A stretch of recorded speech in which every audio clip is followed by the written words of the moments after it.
महाराजांच्या पालखीचा विसावा आज नीरा या ठिकाणी असणार आहे आणि याच ठिकाणी टेंभुकर महाराजांची दिंडी थांबते आणि या दिंडीला शिंदे कुटुंबियांकडून जेवण सुद्धा दिलं जातं। गेल्या अनेक वर्षांची परंपरा शिंदे कुटुंबियांनी जपलेली आहे आणि याच शिंदे कुटुंबियांबरोबर बातचीत केलेली आहे आमचे प्रतिनिधी सागर आव्हाड यांनी।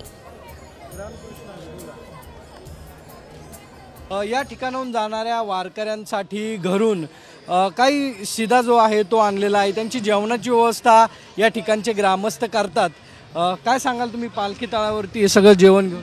कमीत कमी आम्ही 20 वर्ष ही सेवा चालू आहे आमची। दरवर्षी आमचे इथं भोजन असतं पालखी तळाला, दिंडीला। ह्या दंड पालखी तळावर घेऊन येतात आधी घरी लोक घरी पण येतात की लोक। घरी 2 पालखी आहेत, आपल्या 2 दिंडे आहेत। आणि इथे पण लोकांना ज्या वाट सुरू असतात, ज्या दिंड्या असतात यांची फिक्स असते।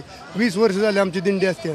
आम्ही पायी चालत रथाच्या पाठीमागं 2 नंबर दिंडीत टेंभुकराची दिंडी त्यांच्या ह्याच्यात सोहळ्यात 20-25 वर्ष झालं हे दिंडीची परंपरा चालू आहे। आमचे वडील ह्या दिंडीत होते, स्वतः पायवारी करायचे, तेव्हापासून ही दिंडीची परंपरा चालू आहे। तेव्हापासून आम्ही निम्मी लोक घरी जेवायला येतात, निम्म्या लोकांसाठी आम्ही इथे स्वयंपाक आणून देतो। ते कॅमेरामॅन आदर्श कटकेसह सागर आव्हाड, साम टीव्ही, नीरा।